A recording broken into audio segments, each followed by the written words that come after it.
Good morning, everybody. Glad to see all of your faces here. This morning, our special representative for Syria engagement and the special envoy for the Global Coalition to Defeat ISIS joins us to discuss the latest on the situation in Syria. He'll have brief opening remarks and then take some of your questions. And with that, I'll turn it over to Ambassador Jeffrey. Okay. Thank you very much. Good morning, everybody. Good to see you again.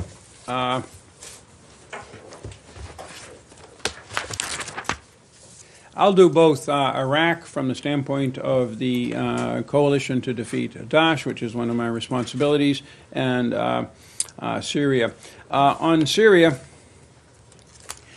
the coalition is in the northeast is continuing its operations with the SDF against the remnants of Daesh in the northeast.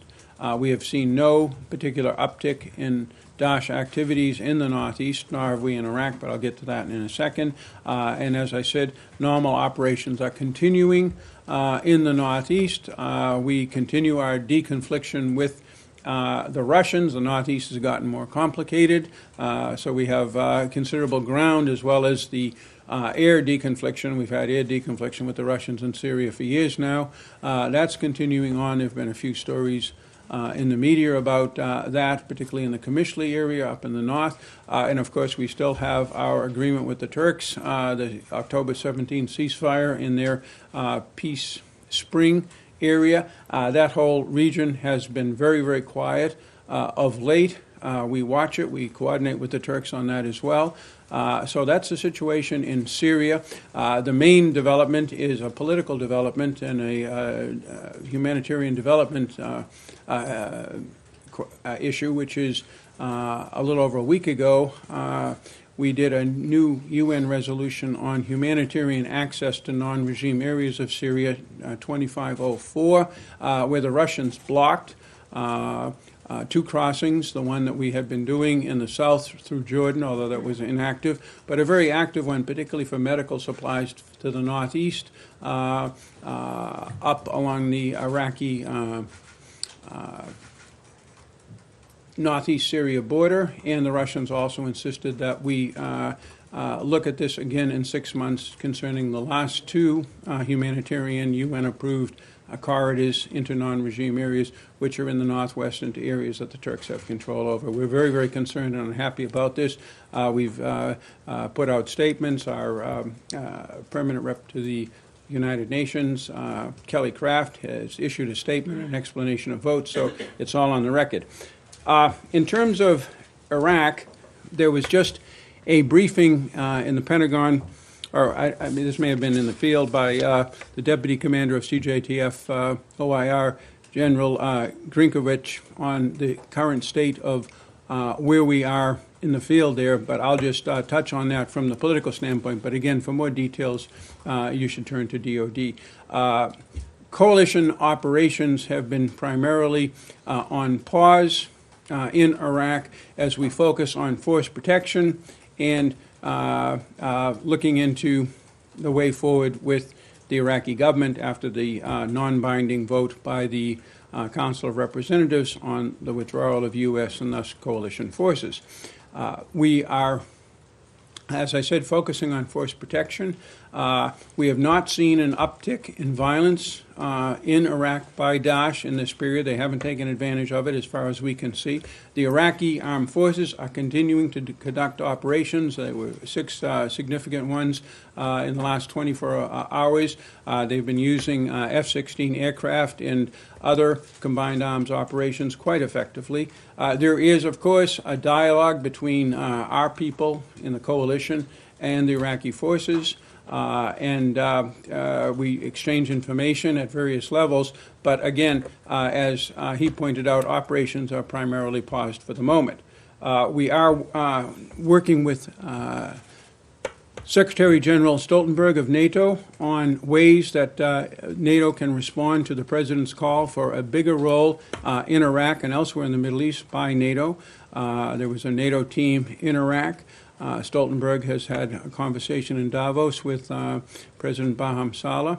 Again, we're at an early stage in looking at what NATO can do to expand the mission it already has in Iraq. It's called NATO Mission Iraq. It does institutional training and advising at the strategic level, and there are opportunities for it to expand its own mandate to some degree. But again, these are all very preliminary.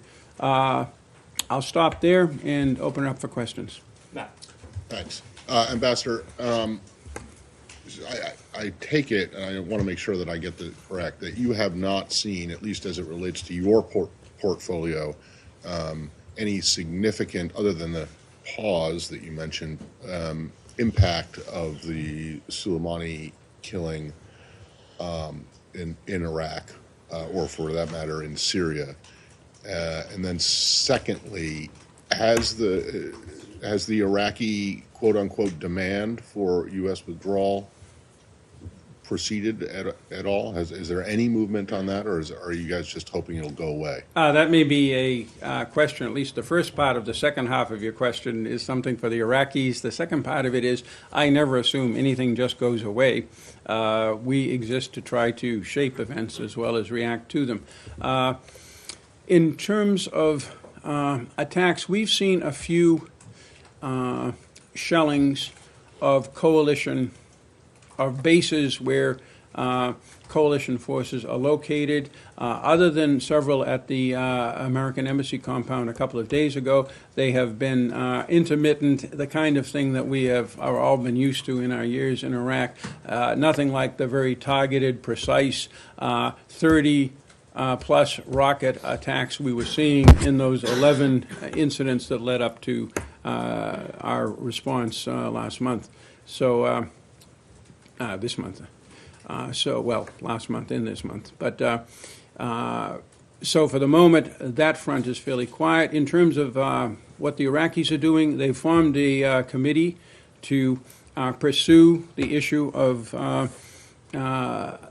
from their standpoint, the future of the American and coalition forces in Iraq under Fuad Hussein, who is the Minister of Finance and someone who we have worked with for years, and the Foreign Minister and several others. Again, people we know are on this commission. There has not been any real engagement. Our position, as you know, we've said it several times, is that we're prepared to discuss with the Iraqi government our overall strategic relationship. We have a strategic framework agreement with Iraq since 2008. It covers financial, it covers economic, security, and diplomatic engagement across the board. We see this as a package. We see this as a whole. And when we do sit down and talk with them, that's where we'll be aiming to direct the conversation. Okay, just to make clear, the shellings that you just mentioned, you directly, those are the people that did it are Iranian-backed militias, you believe? We think so. Mr.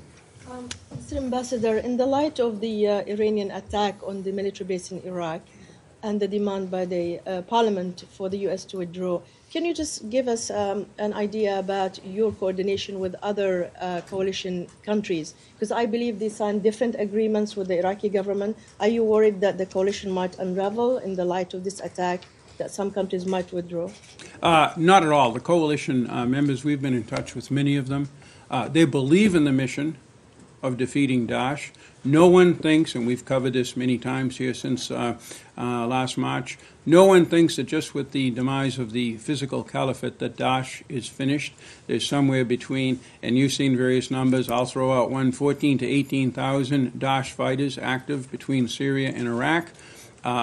They are under control in the northeast. They have shown in the past some reconstitution in Iraq, particularly in the area of Diyala and Kirkuk provinces, and to the south of the Euphrates in areas where the Syrian regime should be responsible but largely is not. They've been quite active. So we are concerned, as is the coalition. The coalition, as I said, is absolutely committed. We had a ministerial here, you'll remember, in November to focus on the situation in the Northeast, which, thanks in part to the ministerial and to other efforts, has become stabilized, and thus their de-ISIS, the fight against Daesh, is going on, including with the coalition participation, without any real change. So that's a good news story. In terms of the coalition in Iraq, we'll be meeting at the political directors level in Copenhagen. This is a pre-planned meeting, but of course the major subject will be how we go forward on the fight against Daesh. What are the options in responding to the concerns of the Iraqi government? But again, the coalition is very, very much committed to this mission. It's a very popular mission, not only in the United States, but throughout the coalition members who are involved, which is mainly Europe and countries such as Australia and New Zealand. Okay, let's go back to Michelle. Yeah. Thank you. Yeah. You're in Erbil recently, and I wonder if you can talk to us a little bit about, are you in discussions with local authorities there about maintaining U.S. troop presence regardless of what is decided in Baghdad? And then secondly, since President Trump again raised the issue of oil yesterday when he was meeting with the Iraqi Kurdish leader. Oh, I'm so surprised the oil question came up. Yes. Is the U.S. controlling the oil in Syria? Okay, let's start with Erbil. You saw that as part of our long-standing high-level contacts with the Kurdistan region of Iraq, President Trump met with the president of that region in Davos, and I believe there was a statement. But in terms of the U.S. presence in Iraq, that is an issue between the United States and the government of Iraq, Baghdad. It is based upon a 2014 exchange of notes between us and the Foreign Ministry that provides the legal presence of the United States as part of the coalition to defeat Daesh inside Iraq. That is where we are on that issue. In terms of the oil, again, our priority is to keep the oil out of the hands of Daesh. You know that there was a major campaign by the coalition back in 2015, 2016, to deal with Daesh's hundreds of millions of dollars that they were earning from those oil fields in the Northeast. We helped the SDF take control of them. We're now helping the SDF continue to secure them and to use the proceeds of them to maintain security in the Northeast in support of the fight against Daesh. That's where we've been, and that's where we are, and that's where we're going to be. Thank you, Ambassador. Do you have any idea of how long the ISIS operations will stay on pause in Iraq? And do you have an assessment on how long they can stay on pause without harming the ISIS fight on the long term? Okay. One, so far they've not. Two, obviously we're not keeping thousands of Americans and thousands of other coalition country troops in Iraq without doing something. That is, we have a mission. It's an important mission. The mission is much wanted by the Iraqi military and by, we believe, most Iraqis. And many of you will hear that when you talk to them. And thus, over time, obviously, there is a possibility of a degradation of the effort against Daesh if we're not able to do the things that we were doing so effectively up until a few weeks ago. That's the second part of your question, but you had something at the beginning. And when do you think you can resume these operations? Oh, yeah, that's the one I wanted to forget because I always hate to put a date on anything. We'll see. It's dependent upon two things. First of all, the Iraqi government has a say in how they cooperate with us, obviously. But remember, the focus of our forces right now is force protection. They suffered first 11 quite serious attacks from Iranian-supported militias who are, by and large, parts of the Iraqi security system, then the assault on the embassy, then the two Iranian long-range intermediate missile strikes on our forces in Erbil and Ali al-Assad. So in a situation like that, obviously the commanders are going to focus, as they have so successfully, on force protection, and as the threat diminishes, they'll review that. Ambassador, what is your assessment of the candidates who are the names that are being floated about for the next prime minister of Iraq, and how strong each of their ties are to Iran? That's, of course, a question for the Iraqi people through their constitutional processes, which we support and have, as you know, expended a lot of blood to try to maintain. It's their decision who they will have to lead them. As you know, there is a major popular movement in the streets to put pressure on the Iraqi political system for new governance that is less dependent or subservient to Iran. In general terms, we think that's a good thing. But again, it's not my mandate to deal with Iraq internal affairs. B, it's not the mandate of the United States to deal with Iraq internal affairs. Let We me just ask the observe question this way then. What is the State Department's assessment of the strength of the ties between some of these men and Iran?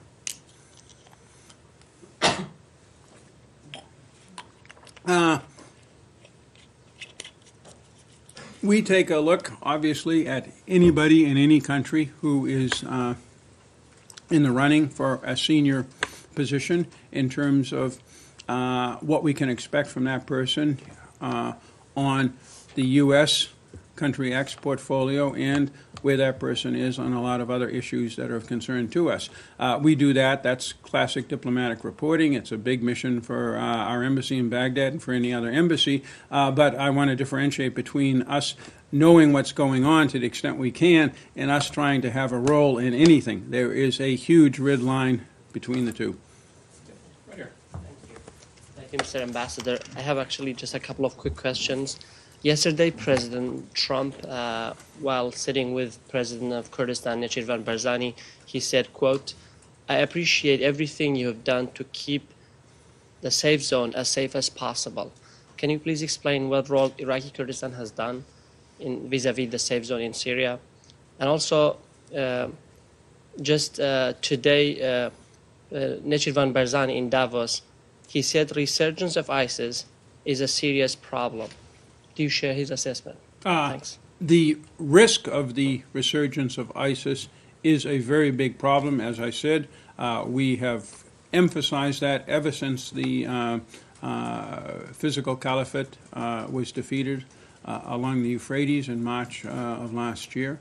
We're very concerned about the number of forces there and how they coordinate among each other. The Iraqis are concerned about that. Our SDF partners in northeast Syria are concerned about that. The Turks are concerned about that because they now have forces in the northeast. Everyone is looking into this and watching it closely. The first. Yeah. How's that? President Trump said, I appreciate... Oh, in terms of the safe zone, I'm not quite sure what he meant by the safe zone. Certainly, Kurdistan has been a safe zone for us to operate in since 2014, and for that matter, through my 2 tours in Iraq, because there was very little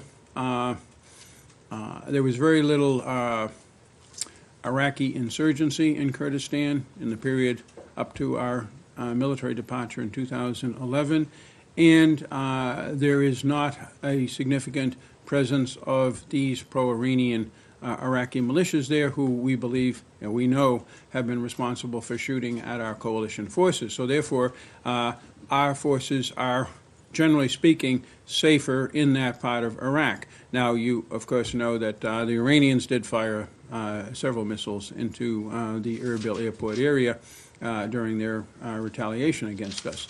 So our forces are not totally safe there either.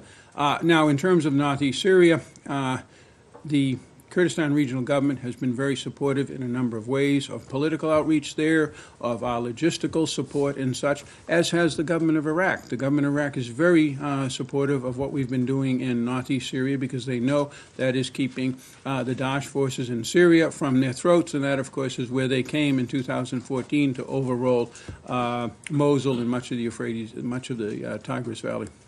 Thank you. Ambassador Jeffrey, just one quick logistical thing. When will the Copenhagen meeting happen? And then second, can I just pin you down on the issue of U.S. troops? The statement that Morgan issued a couple weeks ago seemed pretty unequivocal about the idea that the U.S. would not consider holding any discussions about the idea of withdrawing troops. Yet at the same time, the statement also said that the U.S. respects Iraq's sovereignty and its ability to make sovereign decisions. Those two things seem to be contradictory. Copenhagen is going to be next Wednesday. There's several meetings at various levels in Copenhagen for the coalition, but the key meeting of the political directors will be on Wednesday. In terms of what we've said, we have said that we're not interested in talking about withdrawal because we don't think we should withdraw. However, at the end of the day, this is obviously an Iraqi decision on the future of the American and the coalition presence. We acknowledge that. We're not interested in sitting down and talking only about withdrawal.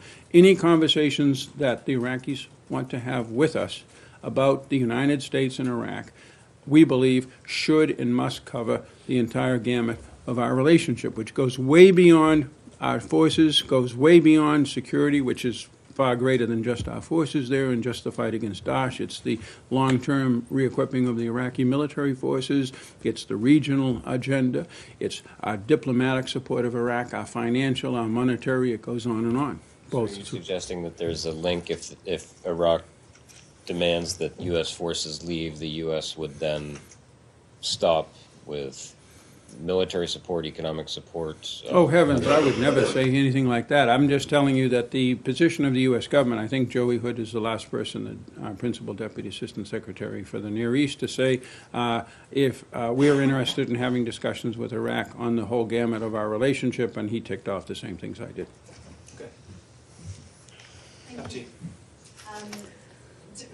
On the U.S. troops, do you envisage any reduction in numbers of U.S. troops or potentially a rehatting under the NATO badge? And second question, if I may, are you getting any traction in eliciting support from the Europeans for Caesar Act measures in Syria?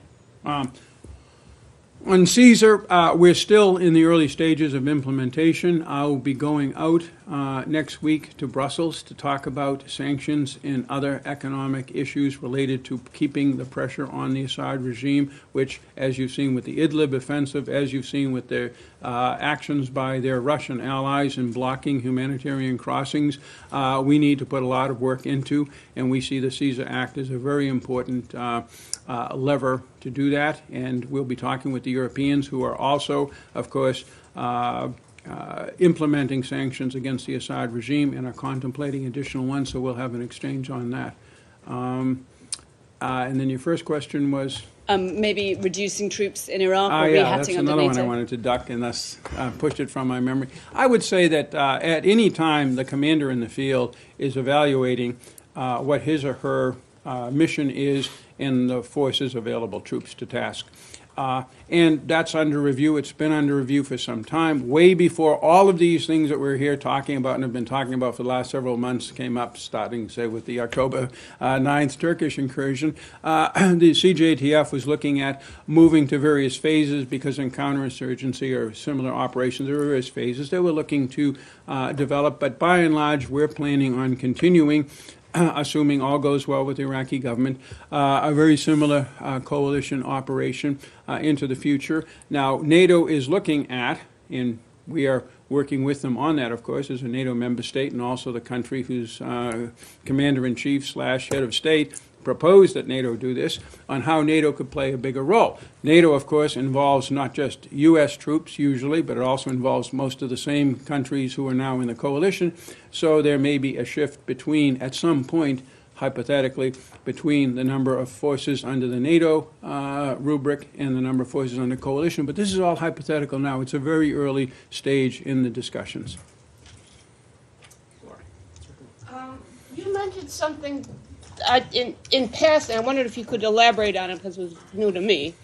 That the Iraqis had formed a committee, the parliament had formed a committee to pursue the question of the presence of U.S. forces, and it was under that Fuad Hussein was the head of this committee? No, this isn't the parliament, this is the Iraqi government. The parliament, to go back, the parliament passed a non-binding resolution.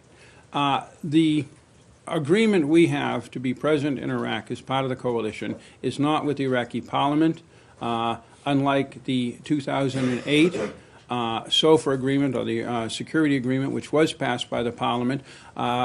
We have a government-to-government agreement signed in 2014 that the Parliament was not directly or formally involved in, and that's the basis for us being there. Thus, our partner in any discussions about our presence is the Iraqi government.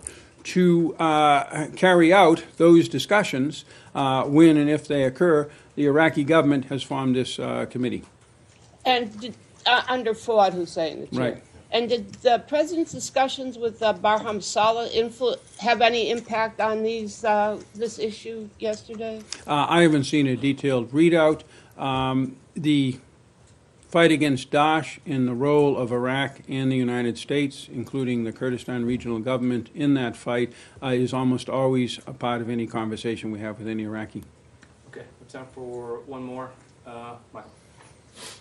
Ambassador, as you noted early on, there have been some deconfliction challenges in northeast Syria with the Russian and American forces on the ground, and there have been reports that Americans and Russians have blocked each other's access and that U.S. forces blocked the Russians from driving into an oil field. My question is, what actually happened in that episode? Has this been resolved entirely within the military deconfliction channels, or has it become a bilateral U.S.-Russian issue? And is there any effort to bring in international oil companies or experts to improve the oil fields that the U.S. is now safeguarding?